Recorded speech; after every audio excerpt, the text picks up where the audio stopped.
Welcome to Catholic Answers Live.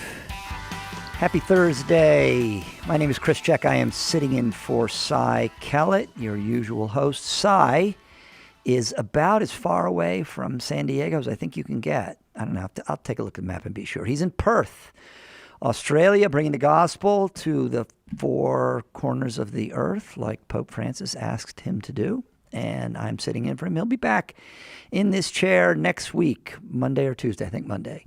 888-318-7884, 888-318-7884 to talk to today's guest. And today's guest is the same guest for both hours. And it's senior apologist at Catholic Answers, Jimmy Akin. Jimmy, how are you, brother? I'm doing fine. How are you doing? I said senior apologist at Catholic Answers, which is true depending on what we mean by at, but actually you are not at here Catholic Answers or in here 2020 Gillespie. You are in Fayetteville, Arkansas. Yes. Beautiful Fayetteville, Arkansas. There are other Fayettevilles too. Yeah, you know what I found out today? There's a Columbus, Mississippi. Mm-hmm. There's lots of Columbuses, but there's one in Columbus. There's one in Mississippi. Okay, Fayetteville. Are the leaves changing? Not yet, but it is getting cooler. It was 38 degrees the other night. Oh, so almost down to freezing. Okay, that's unusual here. Yeah, but it was 80 degrees today, so it's still going up and down. Good. But you do have like maple trees or something. We have actual seasons, yes. And in the Ozark Mountains, the leaves turn yellow and red and orange in just a few weeks. Yeah, very good. All right, we'll watch your Instagram page for pictures of. Do you have an Instagram? I'll have to create one if you want to watch it. 888-318-7884. Open forum for 2 hours. Any questions you have about the Catholic faith, scripture, doctrine, practices, anything, as Jimmy likes to say, except sports ball. Yeah. Jimmy, what's coming up on Mysterious World? Well, so today we released our regular Friday episode, and this time it's part 2 of a 2-part look at the 1890s mystery airships. In 1896 and 1897, there was a wave of sightings of strange airships in various parts of the nation. It started at the end of 1896 in California, and then in the spring of 1897, it spread all over a large chunk of the United States, and then they all vanished. And there were hundreds of reports of these. They were printed up in the newspapers. Very credible local people in different areas reported seeing them. There were even reports of the crews of the airships coming into contact with local individuals who talked about them. And a lot of people in the modern ufology movement have looked back on the 1896, 1897 airships as early contact with aliens, as early UFOs, possibly the first modern UFOs. However, that's not what they were. No. They were something else entirely. And in today's episode, we not only tell you what they really were, we tell you who was responsible. Was it the Chinese? No. Oh, okay. Well, I'm going to have to listen to the episode to find out. 888-318-7884. Jimmy Akin. Jimmy, there's always tons of questions. Why don't we get right to it? Sure. Trent in New York, watching on Catholic.com. Welcome to Catholic Answers Live. Hi, thanks for taking my call. Can you hear me all right? Loud and clear. Awesome. So I'm calling because I have recently learned about a number of reported Eucharistic miracles in Protestant circles. Now, these are not as numerous or well-studied as Catholic Eucharistic miracles, so they could just, be fabrications. But in the off chance that there was a supernatural explanation for at least one of them, I'm curious what that would be, and I also wanted to ask about an explanation that's been given for the saving of the thief on the cross, which was that even though he wasn't baptized, he was saved by God's miraculous means rather than the means that God instituted for us to follow. And so I was wondering if something similar could be happening with the Eucharist in those reports. Okay. So first, before I provide a synopsis of an answer, I'll recommend an episode of Mysterious World that I did a couple of years ago where I actually deal with this question. It's episode number 220. It's on Eucharistic miracles, and you can find it by going to mysterious.fm/220. And in that episode, I talk about Eucharistic miracles outside of Catholic circles. And in fact, I show a photograph in the video version, which you can find on my YouTube channel, youtube.com/Jimmy Akin. I show an image, a photograph that was taken of a reported Eucharistic miracle in an Anglican church. And unfortunately, in that particular case, I think the explanation was actually natural. I don't think that one was actually a Eucharistic miracle. I think it was a reflection. And so it was a lighting phenomenon where light reflected out of a chalice in a way that made it look like from a certain angle, it made it look like there was a host hovering above the chalice. But I don't think that's what it really was. Having said that, I have no problem with the idea of Eucharistic miracles outside the Catholic Church because God loves all his children. And so he can do miracles anywhere for anybody, regardless of the degree of knowledge they have of him. If you think about, for example, healing, well, people get sick all over the world. God's children get sick, and they pray to God, however they understand him, and he can heal them. He can intervene in order to bring them back to health. And even if they don't understand him perfectly in this life, well, they will in the next. And so we have healing reports from all over the world, from people from different cultures, also with other miraculous phenomena like apparitions of the Virgin Mary. Well, those aren't just confined to the Catholic Church. Those are found in numerous different faith communities in the Christian world and even a little bit outside the Christian world. The Virgin Mary reportedly, for example, she appeared in Central America to help convert Native Americans. Another saint, at least during her lifetime, reportedly bilocated to Native Americans here in North America that helped convert them and prepare them for the coming of missionaries. And in 1968, Our Lady apparently appeared in Zaytun, which is a suburb of Cairo. She appeared at a Coptic Orthodox church, and she was witnessed not just by a few Copts. She was witnessed actually initially by Muslims, and then very quickly by up to 250,000 Copts, Catholics, Protestants, and even Muslims. And there are photographs that were taken of her and the light phenomena that accompanied her. I actually have an episode of Mysterious World coming up on that in December. So we see God performing miraculous activity for all kinds of people because he loves them. And the same thing can be true of Jesus in the Eucharist. So I would expect that there would be Eucharistic miracles wherever people have a devotion to Jesus in the Eucharist. And that would be not only the Catholic Church, but also the Eastern Orthodox Church, the Oriental Orthodox Church, the Assyrian Church of the East, and maybe even in some Protestant communities, because there are people in the Protestant community who have a devotion to Jesus in the Eucharist, and God could respond to that. Now, what they frequently do not have in Protestant circles is valid holy orders. But that doesn't mean that valid holy orders are completely lacking in the Protestant community, because sometimes you will have Eastern Orthodox priests who become Protestant or Catholic priests who become Protestant, and they carry their valid holy orders with them.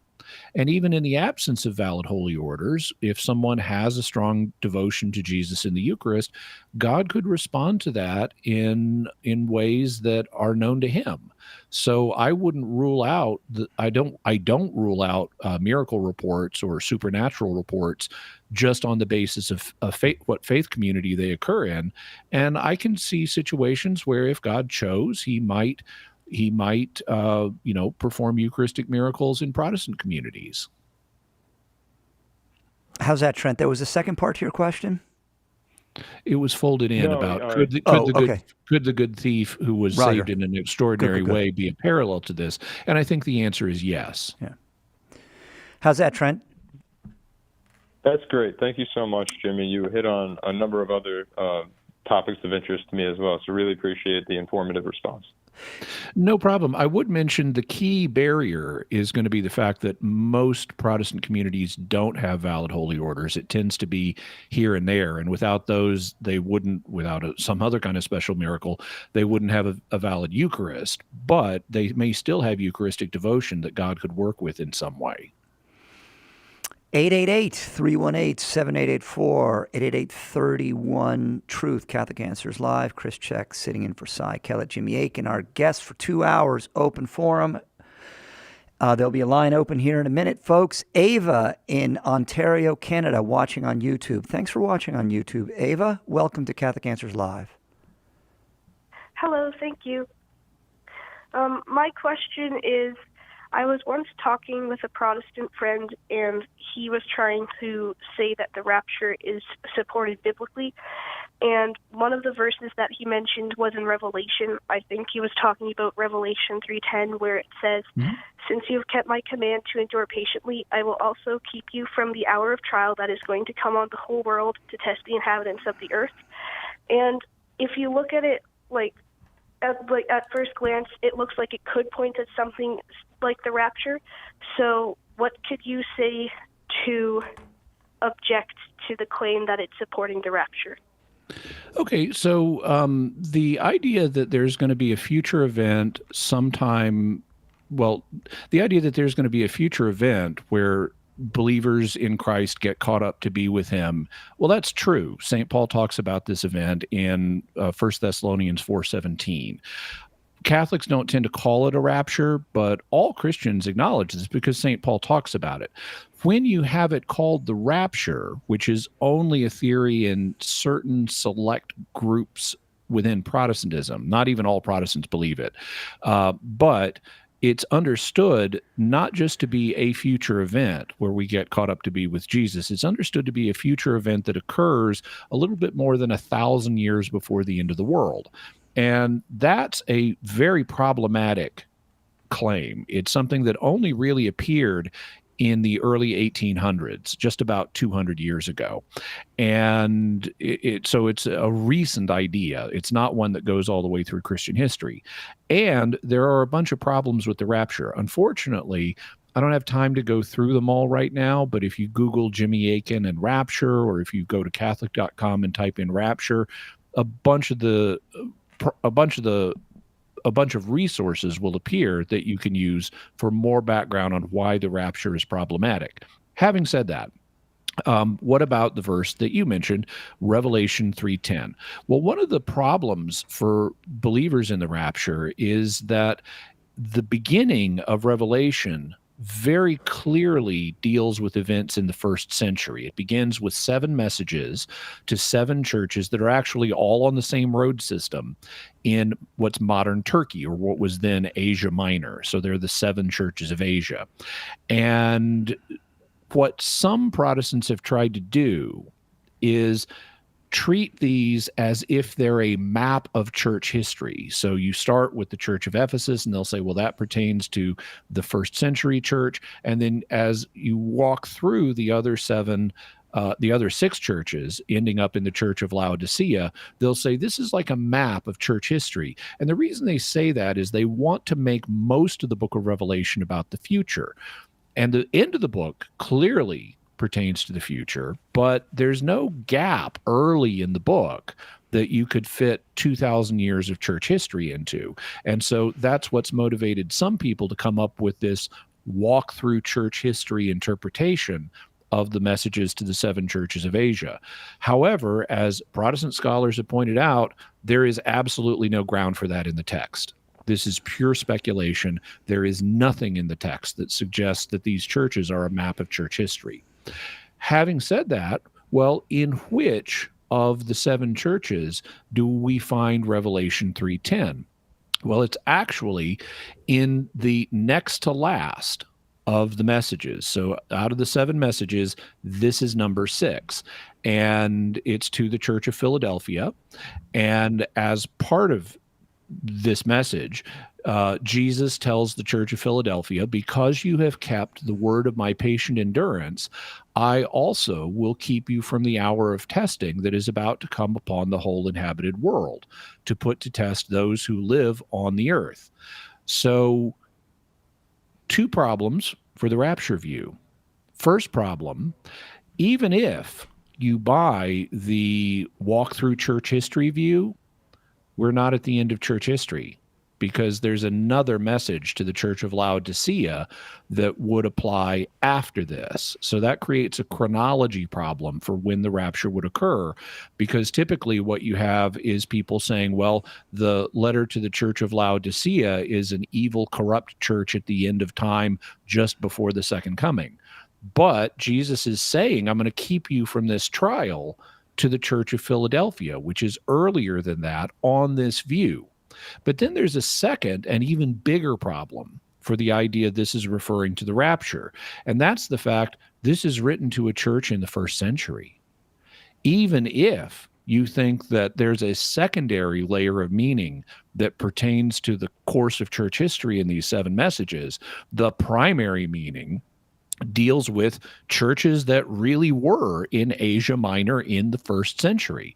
So this message, in the literal sense of the text, is to the Church of Philadelphia in the 1st century. And therefore, what Jesus is telling the Church of Philadelphia is that he's going to protect that church, not all believers everywhere, but that church, from a trial that is about to come upon the whole Roman world in the 1st century. And so this is not about a future rapture. This is about Jesus assuring one local church he's going to protect them during a 1st century crisis. Ava, Jimmy gave a very thorough answer there, and I'm afraid we got to go to break. In addition to the resources that Jimmy recommended, our friend Paul Figman a number of years ago wrote a book called The Rapture Trap from Ascension Press. I recommend that to you.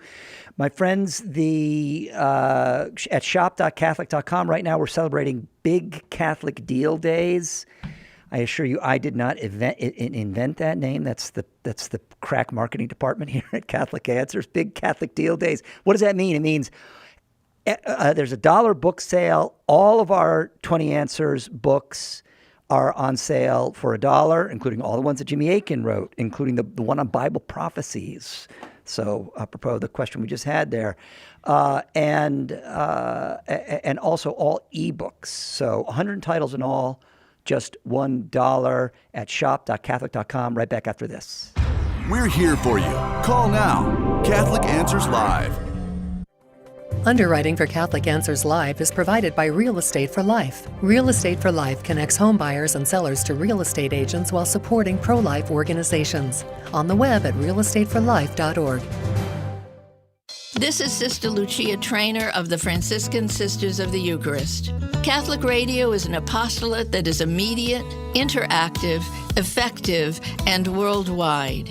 It stimulates listeners to follow the teachings of the Church, brings Scripture closer to us, helps those who wrestle with questions of conscience, and allows us to celebrate the joy of our faith every day. The world needs EWTN Catholic Radio, now more than ever.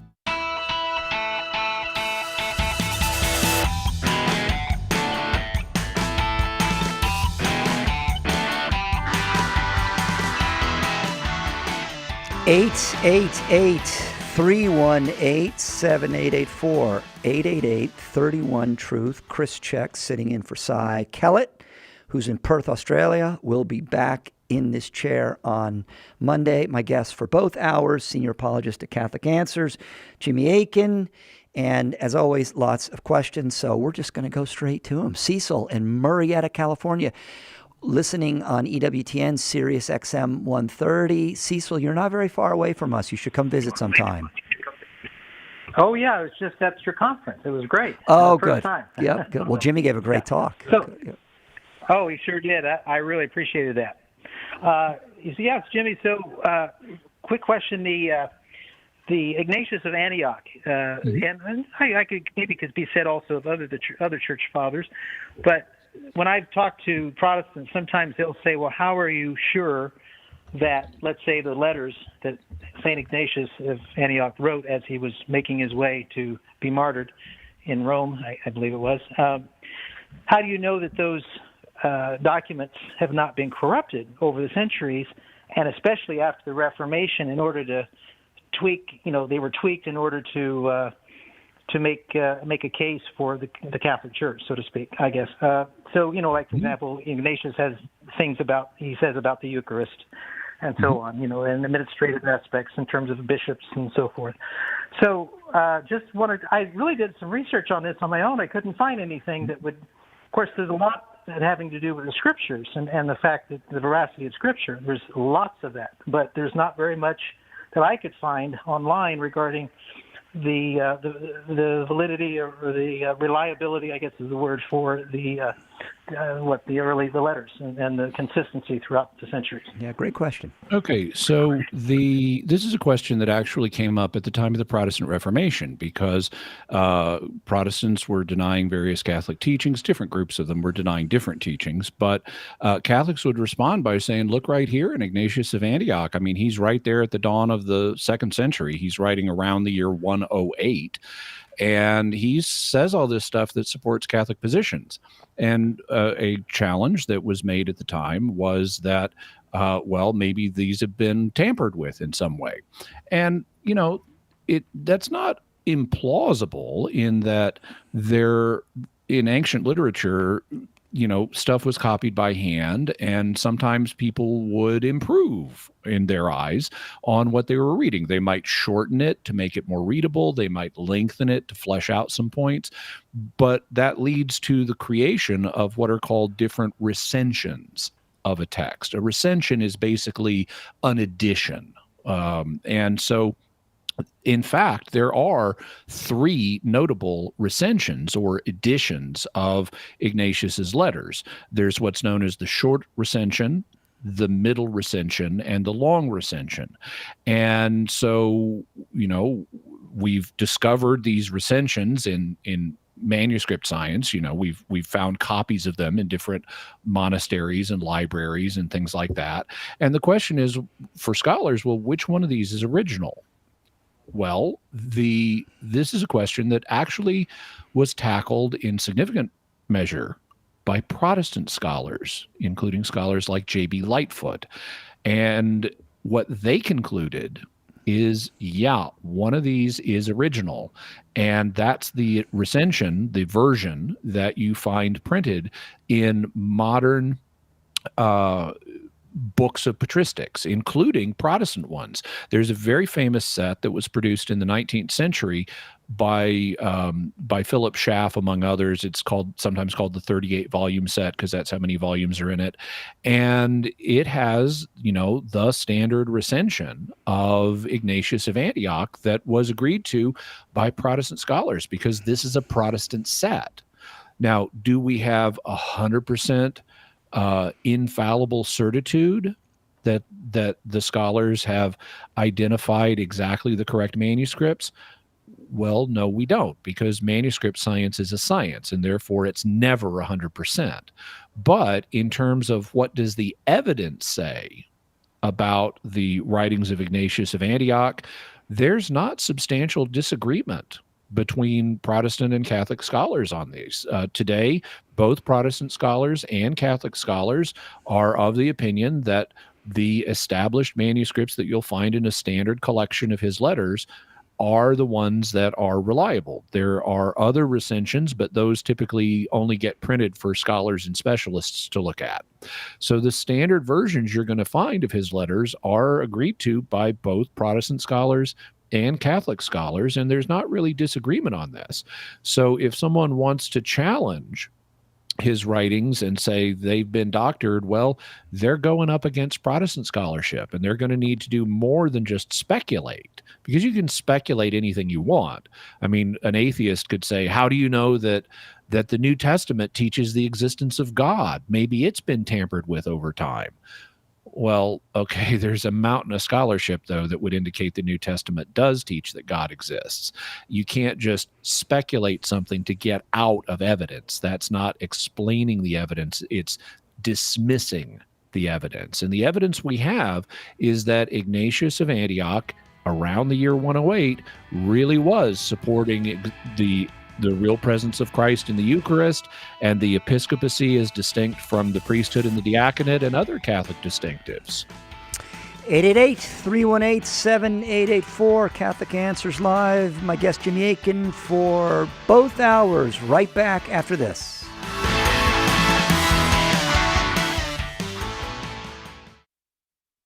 Why We're Catholic is the one book you can hand to anyone to invite them into or back to the Catholic faith. With more than 400,000 copies sold, Trent Horn's book has had a #1 ranking on Amazon.com for 5 years running. Now available in softcover, bulk cases, ebook, and on Audible. Find out what the excitement is all about. Order your copies of Why We're Catholic at shop.catholic.com or at a good Catholic bookstore. Visit whywe'recatholic.com.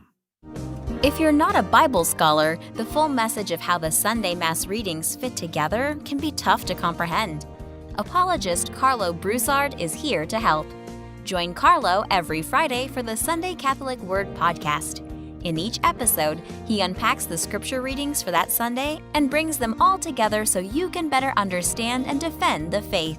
Visit SundayCatholicWord.com to subscribe. That's SundayCatholicWord.com.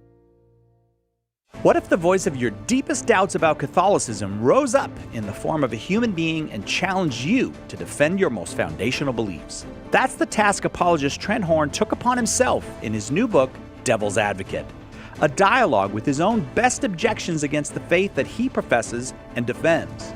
You can stand up against your doubts, and Trent will show you how. Pick up your copy of Devil's Advocate today at shop.catholic.com or at a good Catholic bookstore near you. Our Lord needs articulate defenders of the truth to spread the joy of the Catholic faith. Catholic Answers monthly giving club, Society 315, helps you fulfill the call in 1 Peter 3:15 to always be prepared to make a defense for the hope that is in you. For as little as $10 a month, you'll help Catholics grow in faith, bring lapsed Catholics home, and lead non-Catholics to the truth. Go to casociety315.com and join today.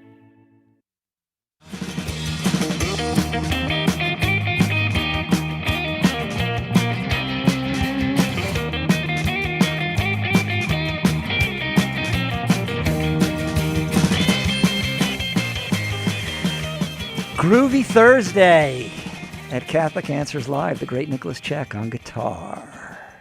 Catholic Answers Live, 888-318-7884. My guest, Jimmy Akin. I'm Chris Check, sitting in for CAlive. Sean in Port Perry, Canada. Welcome back to Catholic Answers Live. Hello, Chris. How are you? I'm not sure whether this is a Chris question or a Jimmy question. We'll both answer it. And the reason I say that, Chris, is that when I have raised this matter before, you have been very supportive. And what I'm wanting to talk about is the lack of access to some of the most basic Catholic resources, such as, for example, Fundamentals of Catholic Doctrine by Ludwig Ott, or the documents of Vatican II, or even the Catechism of the Catholic Church. There's no way for a blind person to read any of those. And there are a number of books about Catholicism that are sold on Amazon that are in Kindle format, so theoretically a blind person could buy that book and the Amazon Echo would narrate it, but they haven't enabled text to speech. All someone needs to do is tick a box on a computer screen to do that, but it doesn't seem to matter how many times one phones Amazon and complains about it and explains that one is blind and just wants to read the book. They take the report and nobody does anything about it. Okay, so what's your question for me, Sean? How can I help? Because I'm not rich or famous or influential, and I'm getting nowhere trying to do something about this on my own, is there anybody at Catholic Answers or anybody that you could put me in touch with that has the ability to contact people in authority to bring this issue to their attention? Well, so you don't need Catholic Answers to help. You just need a little bit of information about who to go to. Talking to Amazon about this is not going to help, because Amazon does not determine whether or not a book that's available in Kindle format can be read aloud or not. That's determined by the publisher. And so instead of complaining to Amazon, you should complain to the publishers. You should call the publisher of whatever document you want and say, I'd like this available in Kindle format, and I'd like to be able to have it read to me via text to speech, because I'm blind and so I can't just read it. So please make it available. If it's already available, please go back into your Kindle platform and uncheck the box that prevents it from being read via text to speech. It's a simple setting on the back end of the Kindle platform where you either check or don't check a box, and it will be available for text to speech. So you don't want to talk to Amazon about that. You want to talk to the publisher of an individual book about that. So that's one option for you. There are other options. Now, I'm not blind. I have been blind in the past. The men in my family get cataracts at preternaturally young ages. And so I actually spent more than a month blind in both eyes before I could get in to get the first cataract surgery. And so I've spent time in a blind state. I know what that's like. And you have my sympathies. It opened a bunch of new perspectives for me, so to speak. I had not had the experience of being blind before, but I did go through that. What I also go through is a learning disability known as dyslexia. I have functionally overcome my dyslexia so that I read, by the time I was in 5th grade, I was reading at an 8th grade level, but reading in print form is not easy for me. It is much easier for me to have audio text read to me. And so even though I may have a printed text in front of me, I always want it read to me out loud. And I sympathize with you that there are various books that seemingly foolishly the publisher has prevented text-to-speech software from working with them out of some kind of rights issue. And so I've developed workarounds. One of the things you can do is use a text-to-speech system that's built into your computer.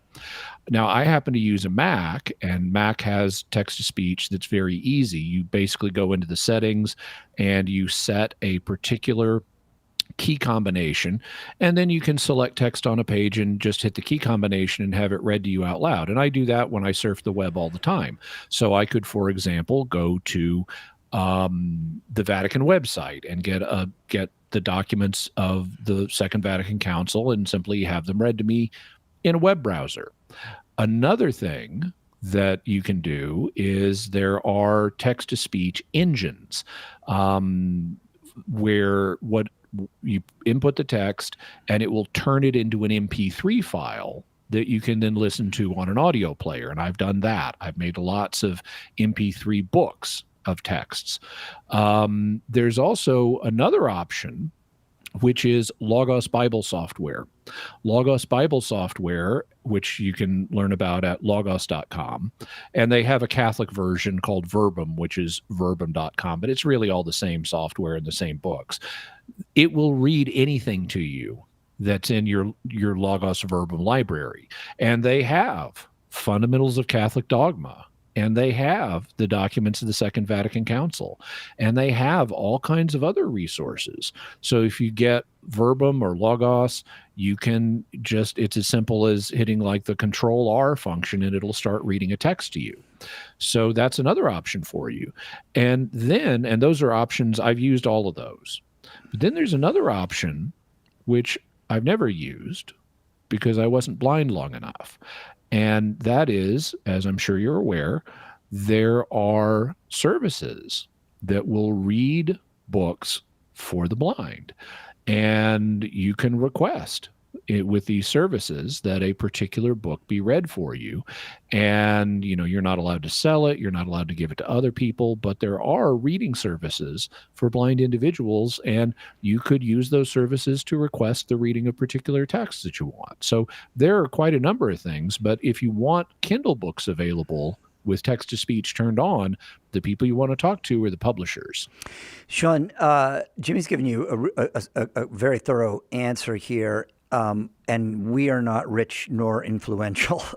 However, we do have contacts at the other Catholic publishers. So Ascension, Sophia, TAN, Augustine Institute. If there is a title of theirs, or just generally, if there's something that they're, in general, if you would like to see their stuff in audible format, if you have a way to shoot an email here, or get a message to us, I can put you in touch with the people at those presses that you can get after, and at the USCCB as well on the question of the catechism. But though it sounds like the Verbum has probably solved that problem. Yeah.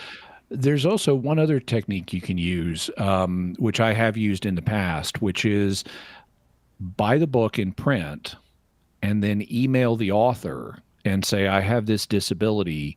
Can you send me an electronic copy, even if it's a not fully edited manuscript? And then I can use that, like if they send a PDF or a Word document, I can use text-to-speech to read that. And I've had success with that.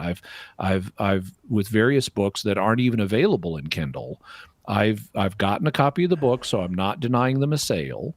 I've even taken pictures of me with the physical book sometimes and sent it to them and say, I have this disability. Could you send me a manuscript? And normally they have no problem doing that. And then I can text to speech from the manuscript.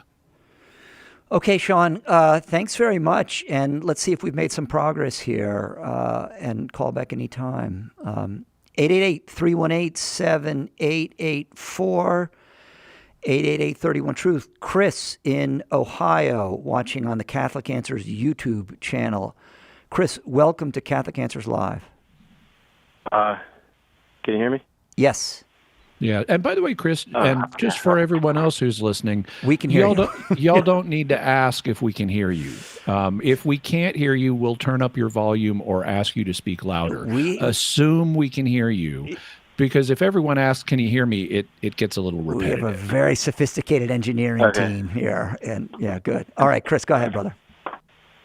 All right. My question is whether it's immoral to check, I have read and understand to documents such as like terms of service and things like that, even though you haven't, based on the fact, considering the fact that they probably don't expect that everyone has read those or fully understands every part of it.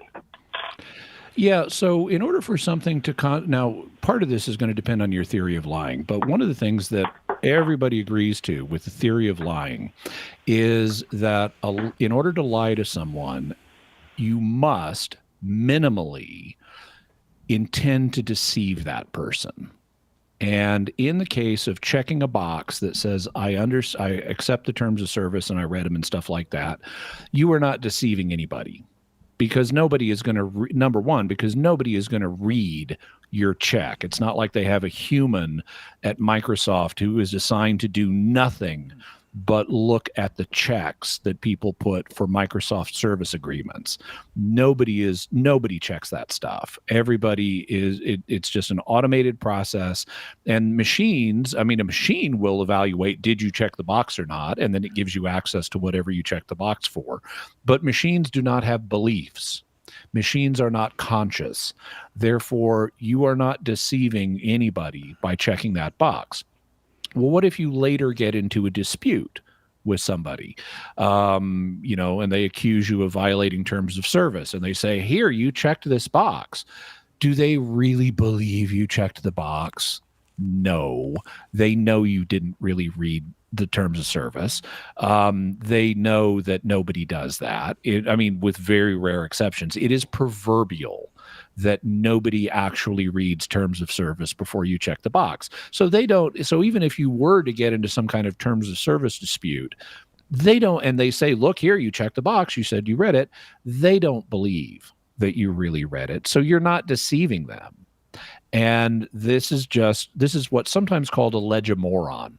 A legislamoron is, it's like a law that nobody really expects you to obey, but it creates a legal pretext that can be enforced when there's a problem. And that's all these terms of service checkboxes are meant to do.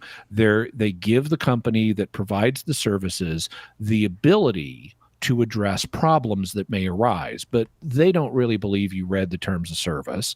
You don't believe you read the terms of service. So nobody is being deceived here, and therefore on any standard Catholic understanding of lying, there is no lie here. Okay, Chris? Oh, sorry. Yeah, that's great. Thank you very much. I really appreciate that. All right. No problem. 888-318-7884. My friends, we're going to take a short break. Before we do, everything at shop.catholic.com is on sale now from 10 to 25% off, including all the books that Jimmy Akin ever wrote for Catholic Answers Press. So head over to shop.catholic.com, fill up your library with books. Right back after this. Hello, this is Archbishop Salvatore Cordileone of San Francisco. Keep your dial tuned to Catholic Answers Live. In Morse code, the sequence SOS is a distress call. It's been said that it stands for Save Our Souls. Well, right now our world is in big trouble, and we're putting out an SOS call for help. Will you answer that call? St. Paul Street Evangelization, a Catholic nonprofit, has hundreds of teams who share the good news with souls who don't know Jesus. Catholic Answers is supported in part by St. Paul Street Evangelization. Visit streetevangelization.com to get involved. EWTN Global Catholic Network is the largest religious media network in the world. 11 global TV channels, English and Spanish radio networks with over 500 AM and FM radio affiliates, one of the largest Catholic websites in the world, dozens of podcasts every week, social media, electronic and print news services, and EWTN Publishing. EWTN is the Global Catholic Network. For more about EWTN, visit EWTN.com.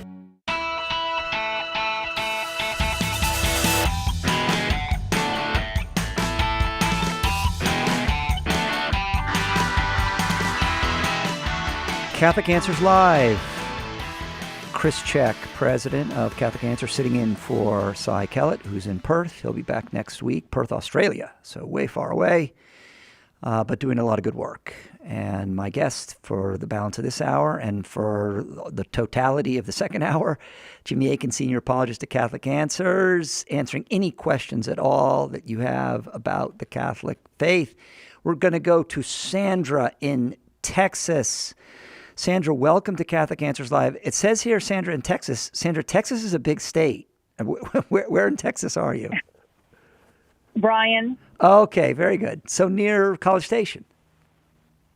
Same thing, Bryan Right. College Station. Okay, very good. All right, well, there's a great student center at Texas A&M there. Catholic Student Center, yeah. All right, what's your question for Jimmy? Well, I saw him at the conference a couple of weeks ago, and he was saying that there's some evidence, or at least I think this is what I understood, about animals having souls. I don't know if he was saying that was going to be coming out on his Mysterious World podcast, or if it's a book he's writing. Okay, Jimmy. You want to know more about that? Yeah. Well, yes, because my question is, I have a horse that's almost 24 years old that has foundered severely. He's in a lot of pain, but I'm struggling to just put him down because he's in pain. You wouldn't do that to a person. And I asked my Catholic friend last night, who's also a vet, And she said, well, the way I look at it is, if he's in that much pain and he's already, quite old, she said it's better to go ahead and be humane to him, and I said, yeah, but how do we just do that, just because he's in pain, when people are in pain all the time too, and we don't just get rid of them for no a better reason than that. And she said, well, I look at it like this, people have souls and animals don't. And I said, well, I was at this conference and I heard Jimmy say that there's evidence now leading to the fact that they do. And she's like, ooh, that's going to make me really rethink some things about how I do things also. So Okay. I don't remember, and it was not in my notes good, where you were going to put that or come out yet. So we kind of got three things here to address. The first one is where did I talk about this? And the answer is I have talked about it on Mysterious World. It's episode 203. So you can get to that by going to mysterious.fm, like FM radio, mysterious.fm/203. And you can listen to a thorough discussion where I talk about all this. Now let's deal with the soul question, and then we'll go to the euthanasia question. As far as souls, it has always been the standard view that animals have souls. And this has been the case throughout Christian history.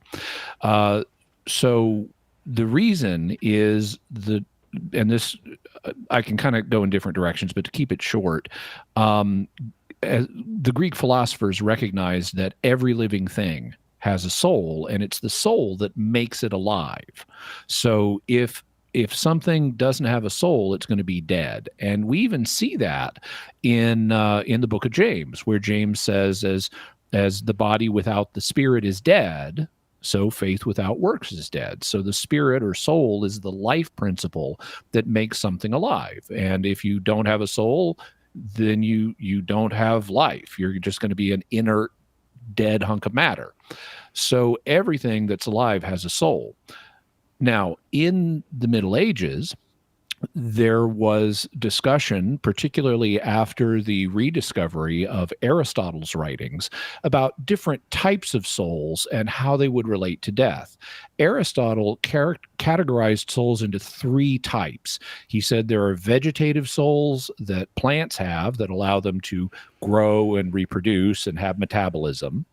Then there are what he called sensitive souls, which animals have, which allow them not only to live and grow and reproduce, but also to sense and feel things and even reason in a primitive way.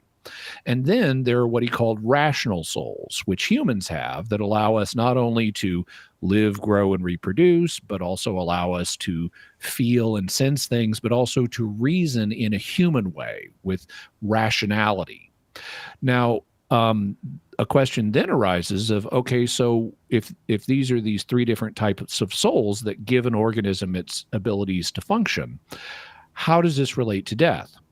Well, St. Thomas Aquinas proposed that you need, and he wasn't the only one, but he did propose that you need a rational soul in order to survive death.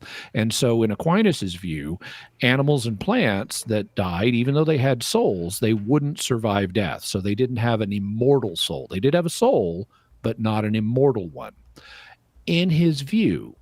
But you know what? The church has never taught that. So this is not a matter of church teaching. This is a matter of theological opinion. And theological opinions are only as strong as the arguments that support them.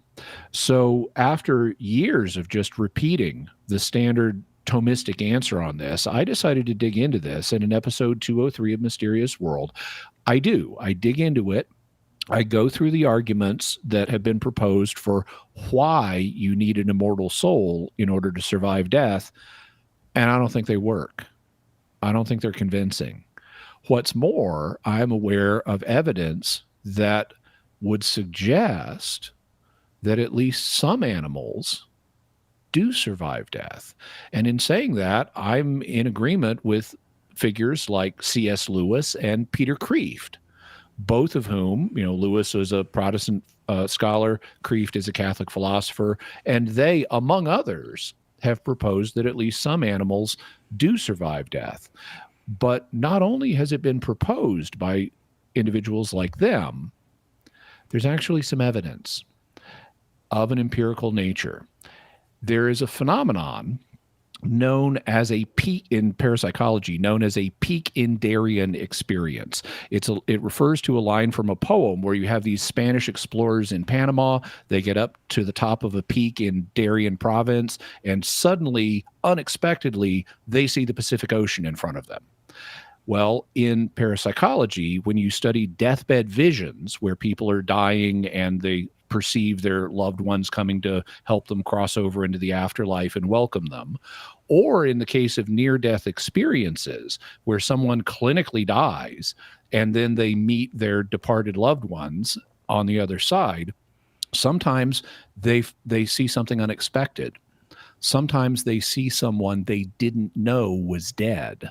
So like you could be having a deathbed vision and you see your brother-in-law and it's like, but why am I seeing him? He's still alive. Or you have a near-death experience. You actually, your heart stops and you get greeted by relatives and you see your brother-in-law and you think, well, he's not dead. Only he is. It turns out he did die recently and you just didn't know it. So when if they restart your heart, you come back and you say, I just saw my brother-in-law. And then you find out he's dead. That's what's called veridical information. You brought back information that was true, even though you didn't have any natural way of knowing it.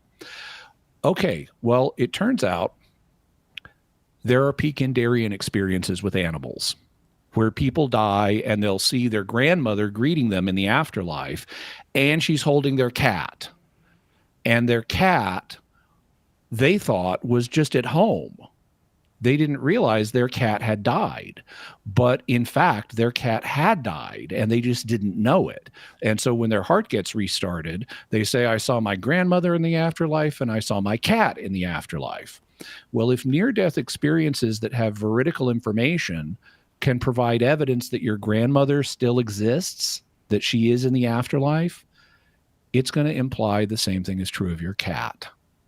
And I did a search of a database of near-death experiences, and it depends on how you measure them, but like a quarter of them mention animals in the afterlife: dogs, cats, horses, things like that. So there is actually some experimental evidence or experiential evidence that some animals may survive into the afterlife. If near-death experiences justify the continued existence of your grandmother, they'd also justify the continued existence of your cat. Having said that, what about the euthanasia issue? Here's where there is a difference between humans and animals. Humans have rights, and one of the rights is to not be killed unless we are an aggressor. God has not given human life into our hands. We cannot kill a person unless that person is an aggressor.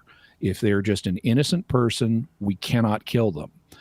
But animals do not have rights, and God did put them in our hands, which is why we can use animals for a good reason, including taking their lives. We can take the life of an animal, for example, for food. We could take the life of an animal for some other good reason other than it being an aggressor. And so if an animal is suffering tremendously, it is moral, because God put the life of the animal in our hands. It is moral to euthanize the animal. You can't euthanize a human being, but you can euthanize an animal to relieve its suffering. That is not immoral. And if indeed animals have an afterlife, or some of them do, they could even thank you in the afterlife for saying, or for giving them relief from terrible suffering that they don't need to have. Does that clarify things, Sandra? Yes, it does. Appreciate your calling. Call back anytime. Thank you. All right. And thanks for coming to the conference. We look forward to seeing you next year.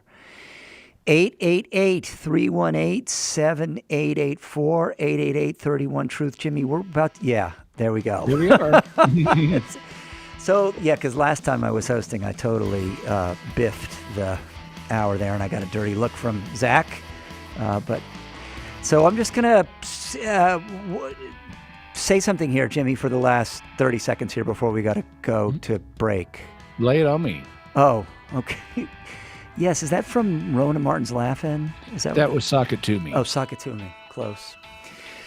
My friends, we're going to take a short break. I think it lasts about 5 minutes or 4 or 6. One of those, 5. And then Mario, Jeremy, Daniel, Linda, Will, we're going to answer all your questions. Catholic Answers Live, right back after this.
Welcome to the second hour.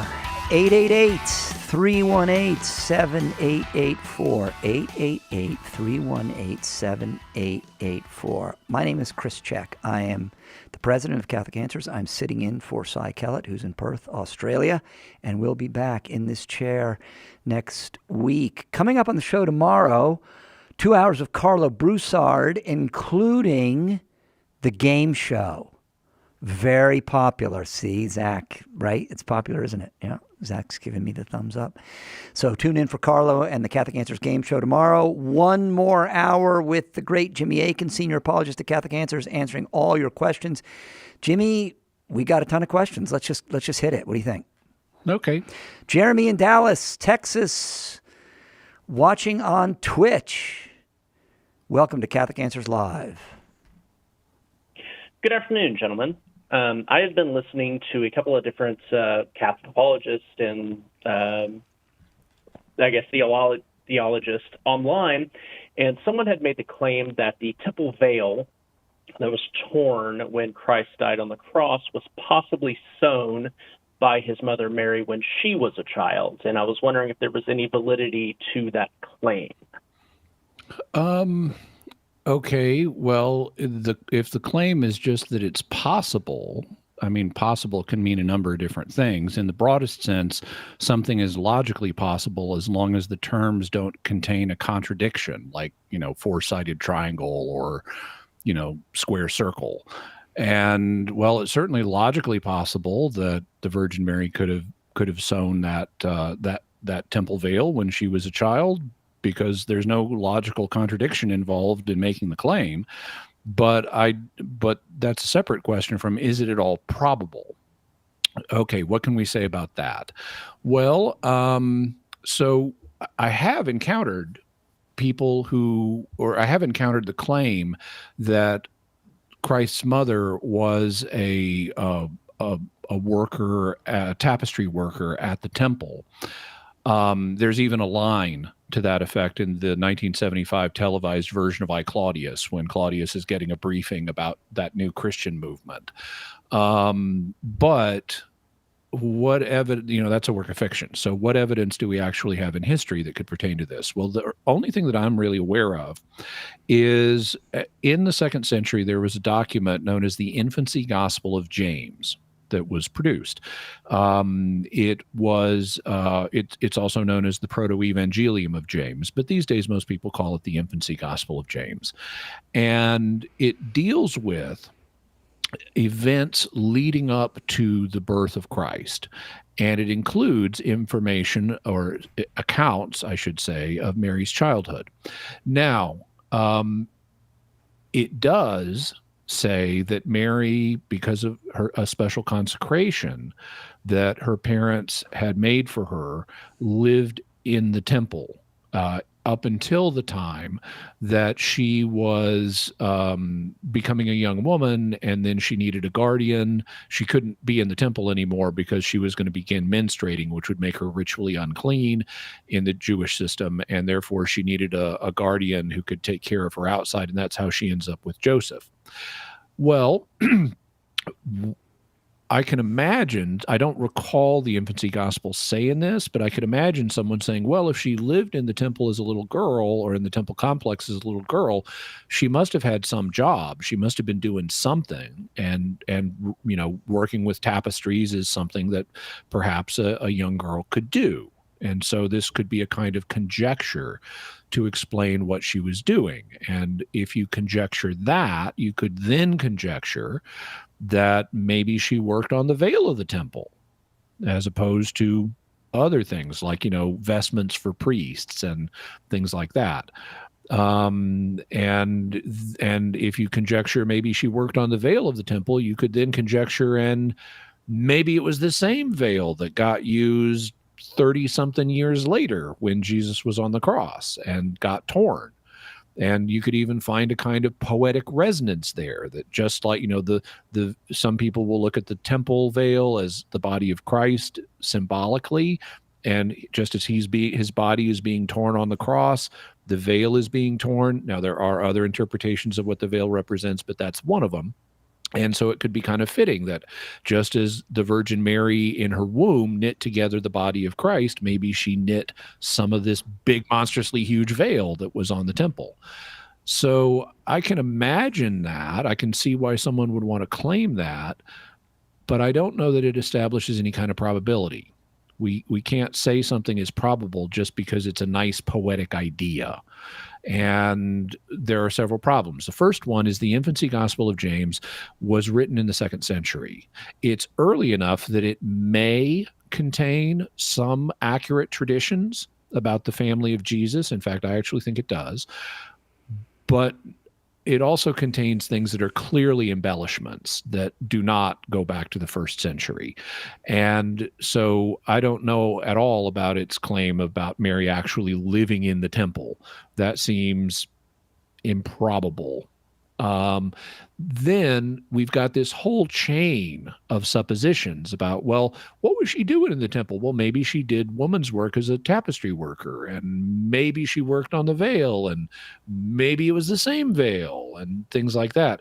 We have several steps in the chain that would get to this claim being true, and each step introduces new uncertainties. And so when you look at that whole chain of suppositions you've got to make on the basis of a 2nd century document, I would say we have not established a probability here. Is it possible that she could have? Yes. Is it probable that she did? I can't say that. We've got too much uncertainty here.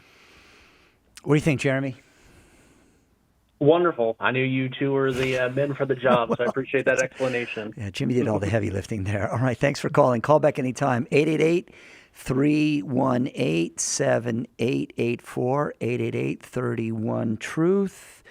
A line's going to open up soon. Mario in Albuquerque, New Mexico, watching on Catholic.com. Welcome to Catholic Answers Live. Hey, good to talk to you. Especially Jimmy Akin, big fan of yours. Oh, thank you. Anyway, so yeah, thanks. Anyway, I have these friends of mine that are Eastern Orthodox, and one of the things that they claim is that ecumenism is a heresy, and that we should stop with it. I just want to know why do they say that ecumenism is a heresy, and also what exactly could I do to explain ecumenism better without them thinking that I'm speaking heresy? Well, okay. So there are a number of ways of approaching this. Part of the issue is complicated by the fact that the Eastern Orthodox community has had a different trajectory for about 1,000 years than the Catholic community has, and that results in we use language somewhat differently. So since the 1700s in the Catholic community, the term heresy has meant something very specific. It has meant the refusal to believe something that the church has infallibly defined to be divinely revealed. And so if you're a Catholic and you want to say someone has committed a heresy, you mean that after baptism, they have, through their own fault, refused to believe something that the church has infallibly defined to be divinely revealed. And that's how we've used the term heresy for a few centuries. But if you go earlier in Catholic history, like say back to the time of Thomas Aquinas, the term was not that specific. It could be used for things that were just viewed as being inconsistent with Christian belief and practice. Now, I don't know how the term heresy is currently used in Orthodox circles, and even if I did, that wouldn't tell me how your friends are using it, because most Catholics don't know the technical definition for heresy that I just gave. They use it more loosely. And your friends could be, or the Eastern Orthodox community more broadly, could be using the term heresy in kind of the medieval sense, where it just refers to anything that's inconsistent with proper Christian belief and practice. So I would say a first thing you want to do in talking to your friends is find out how they're using the term heresy. You could also explain to them how Catholics use it, but you need to find out how they're using it, because that's key to evaluating their view. You also need to figure out what they mean by ecumenism, because ecumenism can mean a number of different things. It can mean, fundamentally, it means promoting unity between Christians. And having a friend who's Orthodox can be seen as an ecumenical effort. So can having a friend who's a Catholic be seen as an ecumenical effort, because you're getting along with other Christians, and that helps build Christian unity. Well, are there versions of ecumenism that are inconsistent with proper Christian belief and practice? Yes, there are. There are some people who will say, I'm doing ecumenism, when they are implying it doesn't matter what kind of Christian you are. That's a position known as indifferentism. And indifferentism is theologically false. It does matter what kind of Christian you are. And so any version of ecumenism that would promote indifferentism would be a false version, and it would be bad, and it would be inconsistent with proper Christian belief and practice. But there are other kinds of ecumenism that don't imply indifferentism, and so that can lead us to ask the question, well, what does the New Testament say on this subject? Chris Check, does the New Testament have anything to say about the value of Christian unity and promoting it? It's largely in favor. I'd say 100% in favor. Yeah, Yes. exactly. You read St. Paul, he's regularly telling people to be of one mind and be in agreement with each other. And what does Jesus say about it? Well, among other things, he says, if someone's not against us, then they're for us. Yes. And very specifically, if you look in John chapter 17, on the night he was betrayed, Jesus has a big, huge speech. This is actually broader than John 17, but that's one of the key parts of it. It runs from like John 13 to John 18. Jesus has this big, huge speech about Christian love and Christian unity, and I pray that the world will know you're my followers by your love from one another, and I pray that to my Father that you all may be one as my Father and I are one. He's got this big honking stress on it. So it's pretty clear that the New Testament is in favor of promoting Christian unity. And that means some version of ecumenism must be true. We do have an obligation to promote Christian unity. The question is, how do you go about it? And are you going about it the right way? But we should be able to all agree that, yes, we do have a duty to try to repair breaches of unity in Christ's community. So I think if you put it to your friends in that way, it may become a little more intelligible for them. That's separating, how they may be understanding ecumenism from the need to promote Christian unity through means including things like evangelization. Okay, Mario? I very, very much appreciate that. No problem. I guess one thing I would mention is that whenever I mention about ecumenism, usually in the sense of like other religions that aren't Christian. Oh, that's not ecumenism. Yeah. That's interreligious dialogue. That is a different thing. Yeah. So you want to distinguish those. I guess. Also, another point I would make is even if your friends are very down on ecumenism, there are other Orthodox who aren't, like the Patriarch of Constantinople and other Orthodox are actively engaged in dialogue and trying to establish friendly relations with Catholics and other Christians, including Oriental Orthodox and other folks.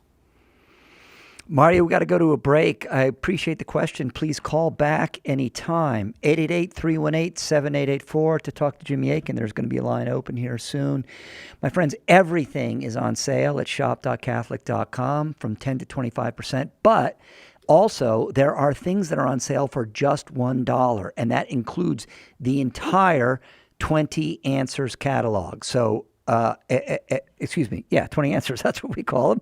So all the 20 Answers booklets are on sale, and also all of our ebooks are on sale. That's 100 titles just for $1. Right back after this. Let us help you with your question today on Catholic Answers Live. Do you have a question but prefer to ask it privately? Catholic Questions can help. Go to CatholicQuestions.com to ask your question online, email us, drop us a letter, or give us a call. Longtime Catholic Answers Live apologist and author Jim Blackburn or another Catholic Questions apologist will be happy to assist you. Catholic Questions proudly supports Catholic Answers Live, so visit us at CatholicQuestions.com today. That's CatholicQuestions.com. The most original and exclusive Catholic content is on EWTN Radio. I don't like looking back. I prefer to look forward and keep moving forward. There's plenty to cover. I do a lot of research and try to dig out the bits and pieces of a life or of an agenda that people don't want to talk about. The World Over with Raymond Arroyo. Tonight, 8 Eastern on EWTN Radio and Television.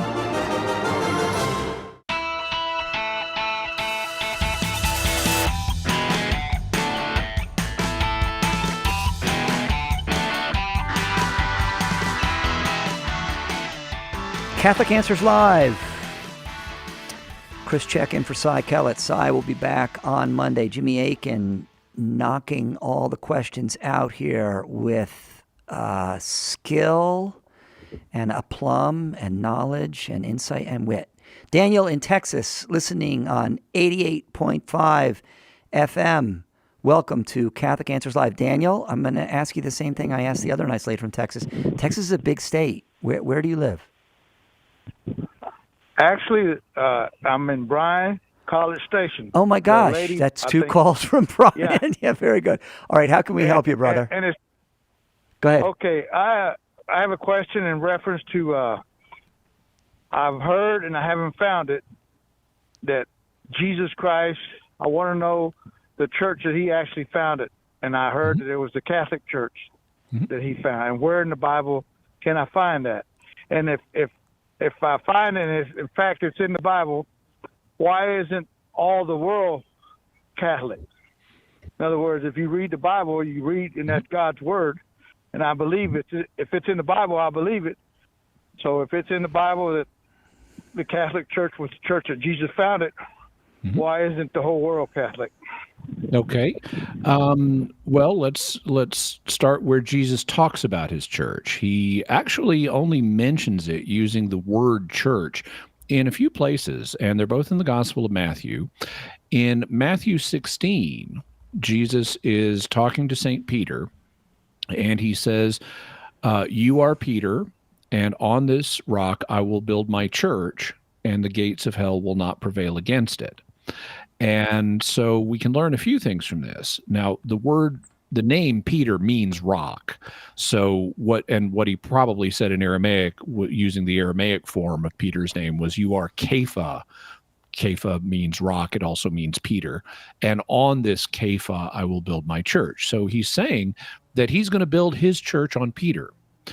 And he also says there's going to be one church. He doesn't say, I'm going to build my churches. So he's envisioning one church that he's going to build in a special way on Peter. And he says the gates of hell are not going to prevail against it. And that means his church is never going to die. So Jesus established a church in the first century in a special way on St. Peter, and that church must exist today because he said that it would never die. The gates of hell will not prevail against it.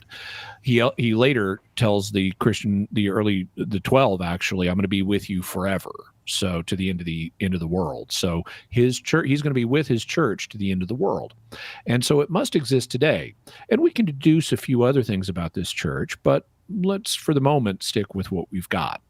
Well, it's built on Peter, and it's existed since the first century. Are there any churches? Now, Peter obviously died, but are there any churches that have a successor of Peter? Well, there's one. It's the Catholic Church. When Peter died, just like the other apostles died, they passed the governance of the church on to the bishops. And since Peter was the Bishop of Rome, he passed on his office to the new Bishop of Rome, who was a guy named Linus.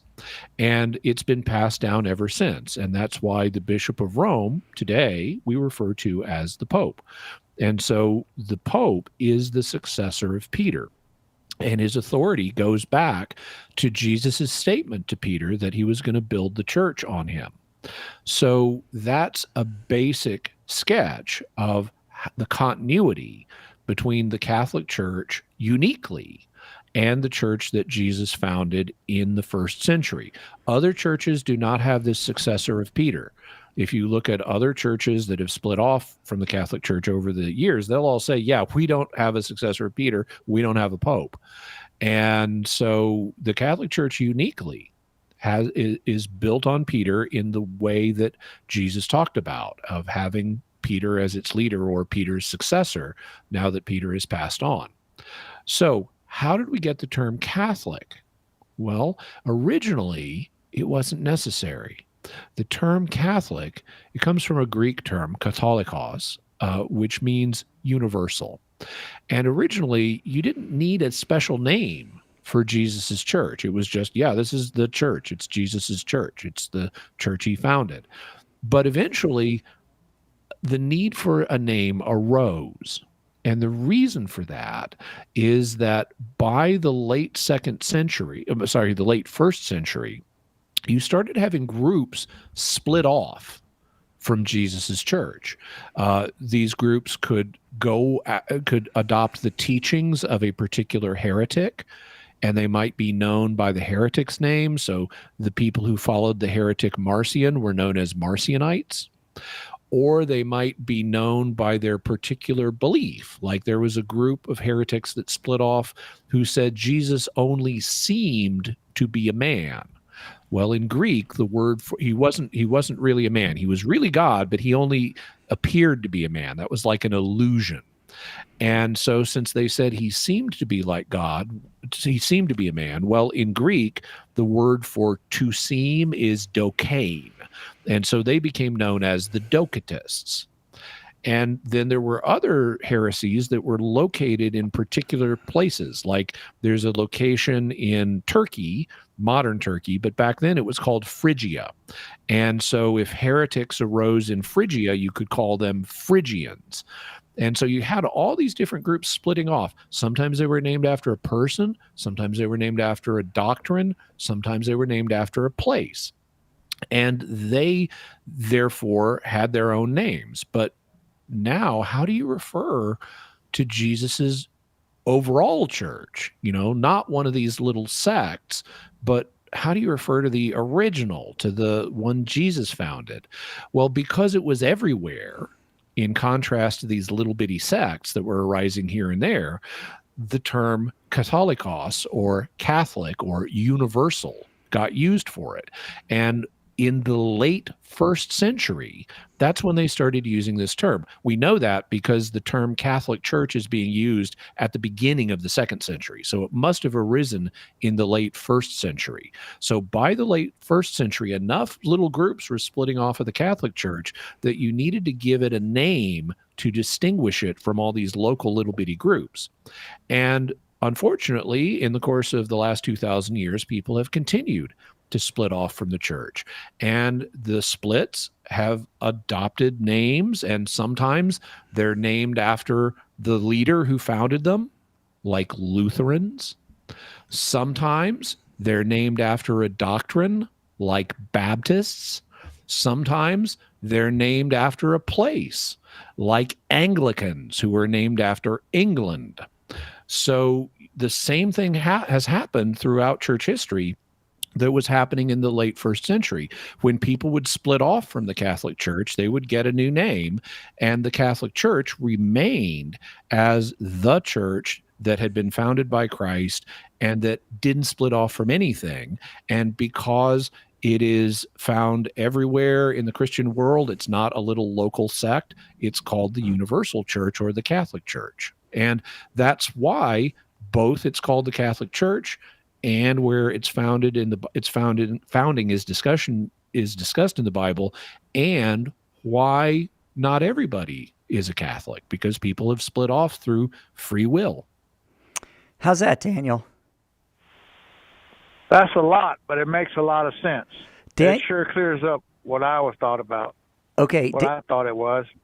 Daniel, if I want you to give your name and your mailing address to Edgar, the call screener, and there's 2 books that we're going to send you. One is by Jimmy. It's called "The Bible is a Catholic Book," and that will help you understand, in fact, where the Bible came from.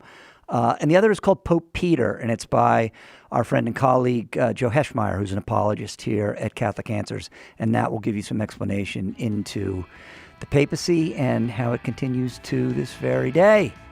888-318-7884. Everything's on sale at shop.catholic.com, including all the 20 Answers titles for just $1. That is an amazing deal, my friends. There's a 20 Answers book about practically everything you want to know something about. Shop.catholic.com. Right back after this. When the resurrected Jesus appeared to disciples on the road to Emmaus, they didn't recognize him until the breaking of the bread. The same is true today. In the Holy Eucharist, we really meet Jesus. In The Eucharist is Really Jesus, author Joe Heschmeyer explains how knowing Jesus in the Eucharist is the key to understanding all of Christian faith. Order your copy of The Eucharist is Really Jesus today at shop.catholic.com or get it at a good Catholic bookstore. Our Lord needs articulate defenders of the truth to spread the joy of the Catholic faith. Catholic Answers monthly giving club, Society 315, helps you fulfill the call in 1 Peter 3:15 to always be prepared to make a defense for the hope that is in you. For as little as $10 a month, you'll help Catholics grow in faith, bring lapsed Catholics home, and lead non-Catholics to the truth. Go to casociety315.com and join today. Is relativism dead? It sure seems dead. Each day, new moral demands are made, and they are presented to us as absolutes. Everything, from transgender ideology to physician-assisted suicide, is presented as a moral good that all right-thinking people must accept. But Catholic Answers' own Carlo Broussard says look deeper, and you will see today's moralism is just relativism dressed up in new clothes. Carlo's eye-opening book, The New Relativism, shines a light on how the sacred moral teachings of this age cover up a deep denial of moral truth. Order your copy of The New Relativism today at shop.catholic.com and be prepared to defend the truth against aggressive relativism.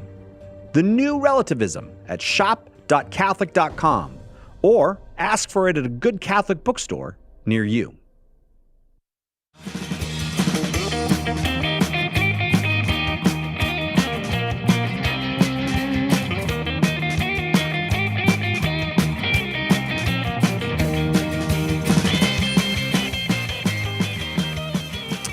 Thursday Groovy Music at Catholic Answers Live.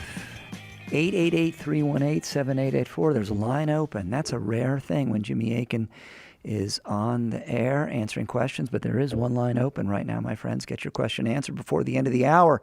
Jimmy, let's continue to march towards the sound of the guns, as we used to say in the artillery. Linda in Chicago, Illinois, listening on 950 AM. Welcome to Catholic Answers Live. Hello. My question is, would I be opening myself up to the demonic if I go to a haunted house attraction, the kind where, actors are dressed up and, they wear makeup? Not the kind that claim there's actual ghosts, but the kind where you buy an admission and you get, you basically pay to get scared. To get scared, yes. Is that recommended? Okay, so I'm glad you clarified that, because that was going to be my first question, was what type of haunted house are we talking about? And it sounds like we're talking about a Halloween attraction that no one has ever claimed there's really anything haunted happening here. It's just getting scared for fun.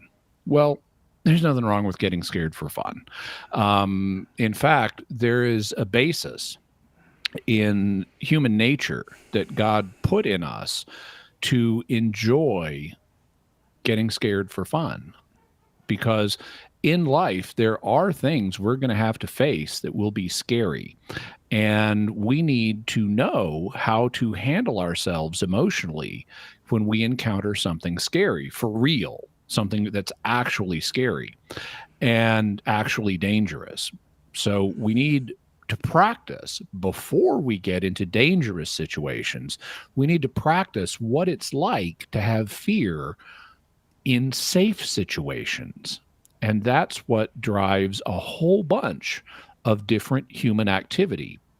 And it's not just humans. You see the same thing in other creatures like puppies and kittens, because they play fight. Well, as adult dogs and cats, they're going to be in real dangerous situations. They're going to be in fights with other dogs and cats. So they need to get ready for those by having safe simulations of danger, which is why they play fight as puppies and kittens. But in order to get them to do that, in order to get them to practice for when they're in real danger, the play simulated sessions that are safe need to be fun. And so puppies and kittens have it programmed into them to engage in safe simulations of danger and find it fun so that they're ready as adults to face real danger. And the same thing is something God put in us.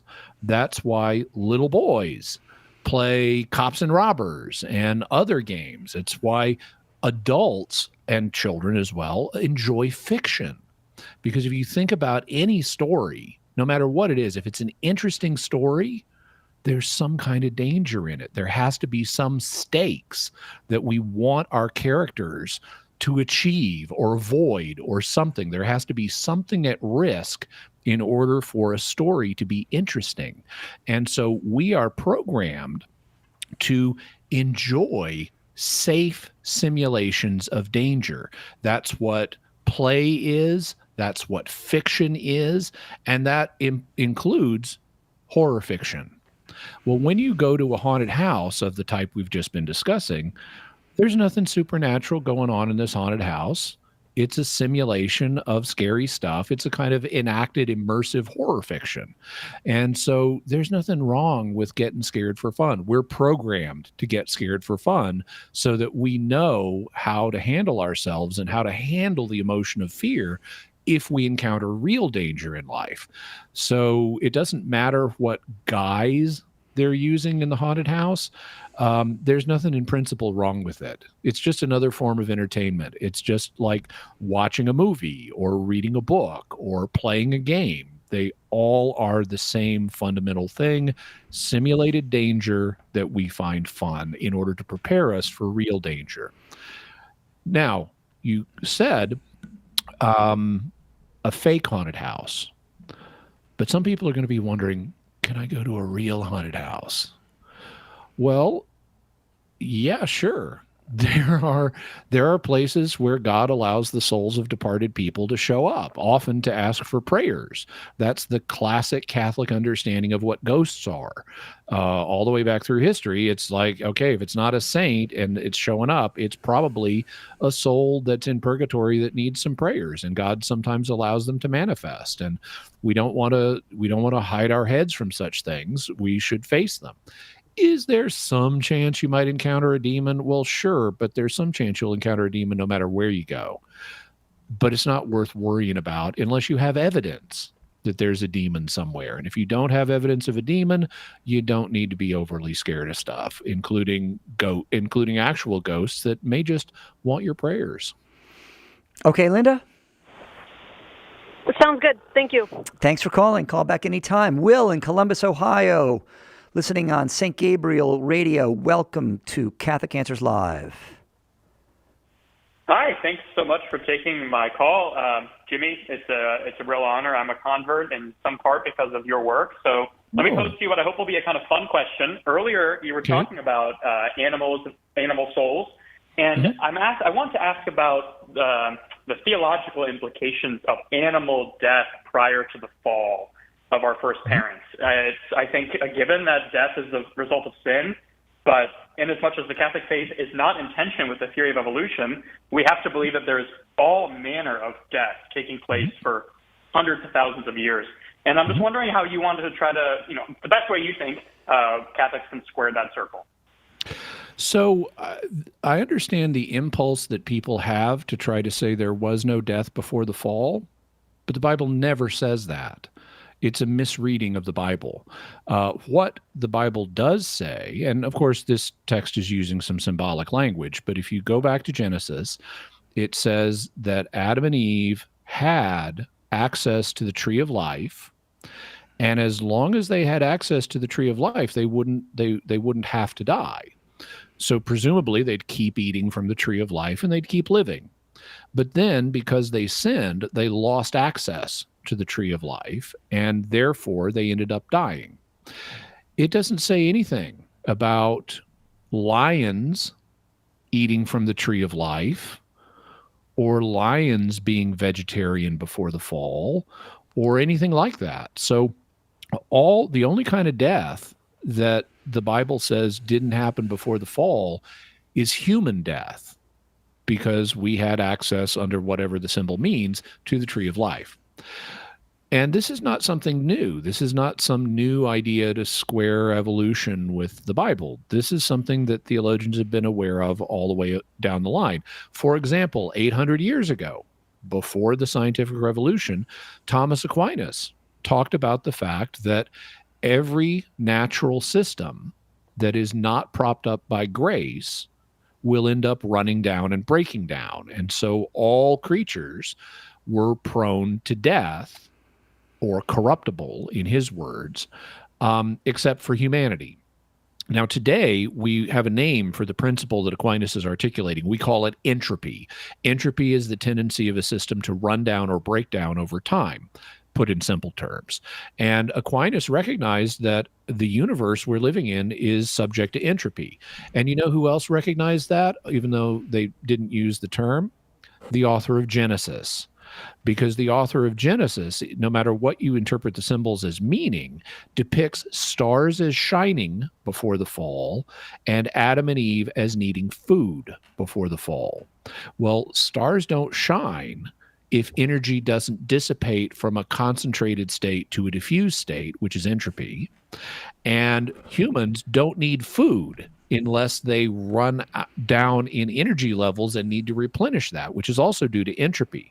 So no matter how you interpret the symbolism in early Genesis, the author is even if you take it purely literally, the author is envisioning a universe that is already subject to entropy prior to the fall. The only reason that humans were an exception to the law of entropy was because we had access to the tree of life that would have allowed us to remain immortal. Okay, so I think with Aquinas, death did occur before the fall. Aquinas says the nature of animals wasn't any different. Lions were predators before the fall, and they would try to eat gazelles. And, tyrannosaurs were predators before the fall, and they would try to eat brontosauruses or whatever.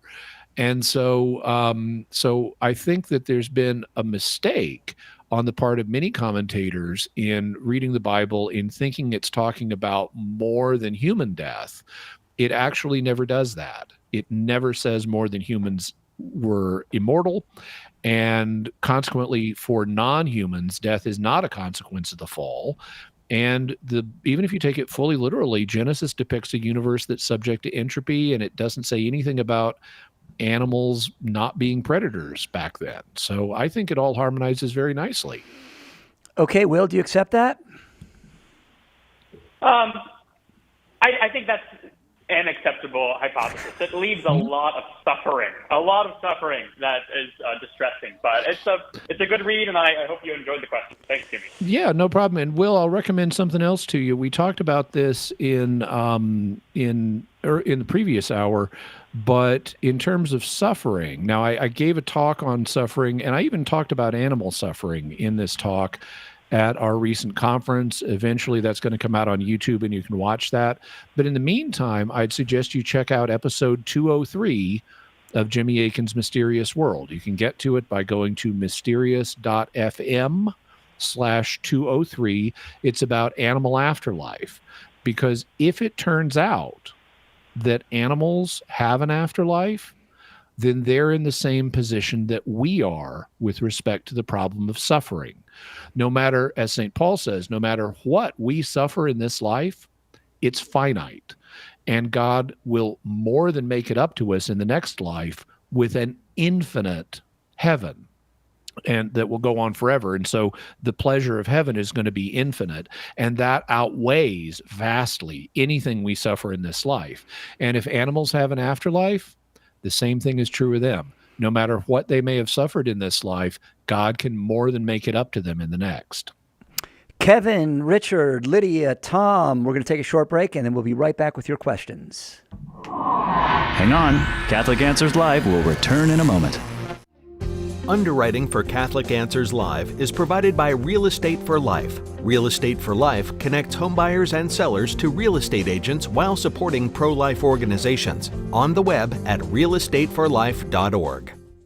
One of the biggest mistakes a Christian can make is to try to do good without God's help. St. Therese said, when we trust only ourselves and not God, our soul becomes incapable of virtue. Her remedy? Works of charity. And the greatest work of charity is to share the gospel. At St. Paul Street Evangelization, a Catholic nonprofit, we encourage you to share the gospel with someone who doesn't know Jesus. Catholic Answers is supported in part by St. Paul Street Evangelization, streetevangelization.com. The most original Catholic content is on EWTN Radio. On Mother Angelica Answering the Call, Father Joseph and Doug Keck mine decades of phone calls answered by Mother Angelica. Mother dishes out teaching, advice, laughter, and plenty of prayers as she takes calls from her family. Mother Angelica Answering the Call, Sunday afternoon, 2 Eastern, on EWTN Radio.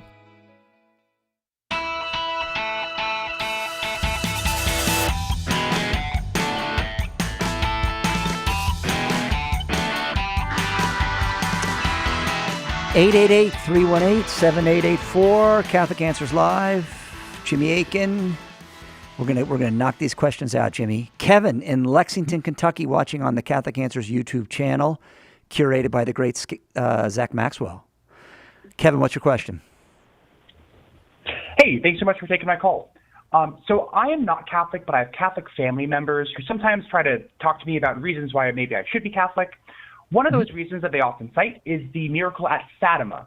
So I did a little bit of a deep dive on Fatima, and it seems like it doesn't line up with what my family was saying, so I want to ask you if I'm missing anything. So they spoke about prophecies, namely the prophecy that the cousins of Sister Lucia, Francisco and Jacinta, would die soon, and sure enough they did. Also the prophecy that World War I would end soon, sure enough it did, and then a worse war would start later, and of course World War II did start later.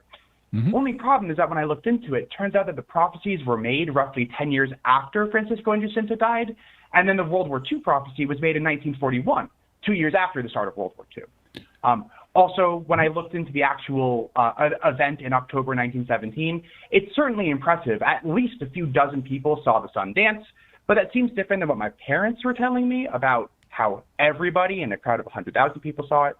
So I guess, am I missing something, or is there maybe a misunderstanding? Okay, so I guess I can say a few things. First one, when I am talking to someone about why I would suggest that they be Catholic, I don't typically cite private revelation, including Fatima, because private revelation is not obligatory even for Catholics. It's open to more question than that. So I wouldn't say it has no evidential value, but I think there are better things to focus on that have more apologetic value than private revelations for most people. So I wouldn't tend to appeal to Fatima as a reason to be Catholic. But in terms of the things you mentioned, well, I need to modify what you said a little bit. You said that the prophecy of Francisco and Jacinta's death wasn't made until 10 years afterward, and the World War II prophecy wasn't made until substantially after that. That needs to be rephrased. The claim that Sister Lucia made was that back in 1917, they were given these she and the others were given these prophecies that Francisco and Jacinta would die soon, which they did due to the Spanish flu, and that if people didn't stop sinning, a worse war would break out, even though the current war was going to end soon. What happened was these were not recorded until later. Sister Lucia's claim was that she was given them earlier, and it just took a while before they got written down and documented. So it's not that they were made at these later times, it's that they were recorded at these later times. And that does mean that there's more of a question about them, because I could make up a prophecy now and say, oh, I was given this back in the 1970s when I was a little kid. And you'd have to say, well, how trustworthy is Jimmy Akin? Could he be lying about this? Because this prophecy he says he was given when he was a little kid hasn't been documented up to now. We don't have proof that the prophecy was made back then. And so you'd have to decide, well, what do you think about me? Am I being truthful about this or not? In the same way, you'd have to say, well, do we think Sister Lucia is being truthful about this prophecy, or would she be making it up for some reason? Well, one of the ways of trying to figure that question out is by looking at other data that we have about Fatima, like the miracle of the sun. Was it witnessed by multiple independent observers? And we don't want to exaggerate the number of independent observers, but there is evidence that, yeah, it was viewed by multiple independent observers. And so that would establish, if that's true, that something preternatural, something paranormal was happening in 1917 in connection with Fatima. But then there's something else, which is the third part of the secret of Fatima. That third part was not written down until the 1940s, when Sister Lucia got sick and it was feared that she might die without revealing what the third part of the secret was. So she was ordered by her bishop to write it down. It was then taken to the Vatican and stored there until the year 1999, when it was published. And it turned out that the third part of the secret of Fatima, or the so-called third secret, involved an assassination attempt on the Pope. And back in 1981, on May 13th, the anniversary of Our Lady of Fatima, John Paul II was giving an audience in St. Peter's Square, and in connection with the audience, he was being driven around in the Pope Mobile, which at the time was not armored, and there was an assassination attempt on him, and he almost died. And while he was recovering in the hospital, he decided, maybe I should look at that third secret of Fatima. So he contacted the officials at the Congregation for the Doctrine of the Faith, and they brought him the third secret, and he read it, and he realized there was an assassination attempt on me, the Pope, that is described in visionary terms. It's not a videotape account, but there's an assassination attempt on me, the Pope, that's in this prophecy, and the assassination attempt happened on the anniversary of Our Lady of Fatima. Wow, that's significant. And so he concluded, this prophecy has been fulfilled. And this prophecy, even though it wasn't publicized until 1999, he realized this has been fulfilled in 1981, and this prophecy was recorded before it was fulfilled, because it was recorded when Sister Lucia got sick back in the 1940s. So this coincidence of the Pope, or coincidence, two things coinciding, of an assassination attempt on the Pope on the anniversary of Our Lady of Fatima in the third part of the secret of Our Lady of Fatima, which had been documented previously, that's also evidence that something supernatural is going on in connection with this. And so I would say, well, even though, Sister Lucia is a nun and she lived a life that was very humble in a monastery. She did not go out and interact and get adulation by the public. She didn't get rich. She's living a very strict life in a monastery, and she doesn't have an incentive, therefore, to lie about the earlier prophecies about the war or about Francisco and Jacinta. And we've got evidence in the form of the miracle of the sun that something supernatural was happening. And we've got evidence in the form of the third part of the secret that something supernatural was happening. I would say we've got some reason to trust Sister Lucia. So even though I don't think that this proves the Catholic faith, I do think that we have evidence that even though these predictions weren't written until later, that we do have reason to take Sister Lucia and her accounts seriously. Okay, Kevin, we're going to try to answer a few more questions, but if you give your address to Edgar, we're going to send you Trent Horn's book, Why We're Catholic, and we're happy that you're exploring the claims of the Catholic faith. Also, I've done 3 episodes on Fatima on Mysterious World. They're episodes 40, 63, and 64. So just go to mysterious.fm/40 or /63 or /64, and you can listen to my in-depth analysis. We're going to go to Lydia in Rochester, Minnesota. Lydia, welcome to Catholic Answers Live. Hi, I'm in 7th grade, and I'm at a Catholic school. Today, my religion teacher told our class that Jesus was not born on December 25th. Is that true? Why did your teacher say that? Did she offer any reason for this claim? He said that because there was a star website and it told you the day where the star was. Yeah, I understand where he's coming from.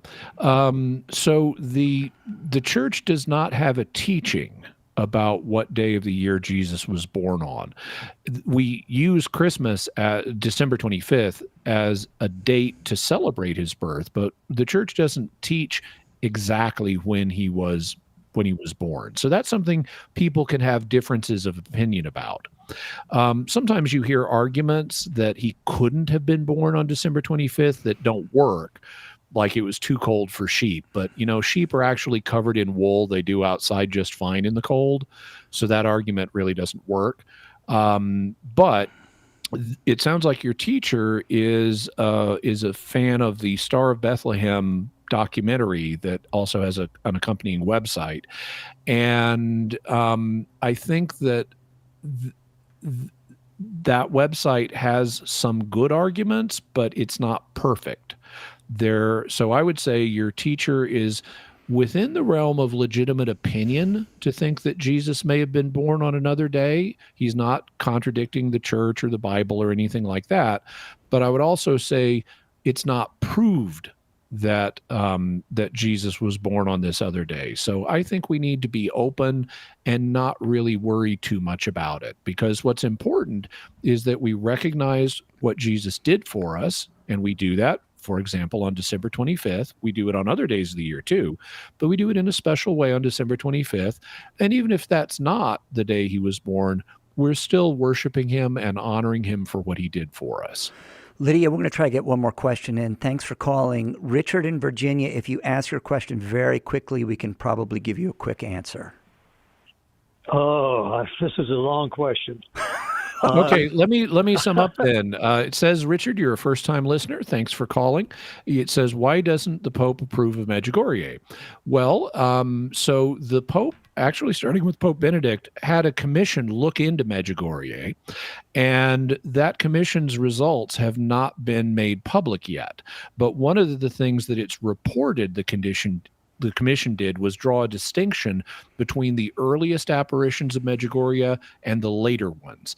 And it apparently, at least this is what's reported, it's been said that they found some evidence that the early apparitions at Medjugorje might be legitimate, but the later apparitions, they did not find evidence that they were legitimate.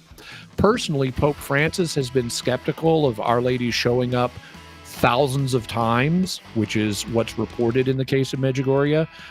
But we'll have to wait and see what eventually gets announced, if anything. Richard, I recommend the work to you of a man named Kevin Simons, Symonds. It's very sober on Medjugorje. Tom in Iowa, give your address to Edgar. There's 2 books I want to send you. Jimmy Akin, great job. 2 hours, brilliant answers. Always a pleasure. Thank you. I think My I learned pleasure. I learned a ton every time. All right, my friends, Carlo Broussard with the game show in 23 hours. And CAlive back in this chair in 4 days, 5 days, Monday. Maybe. All right, God bless.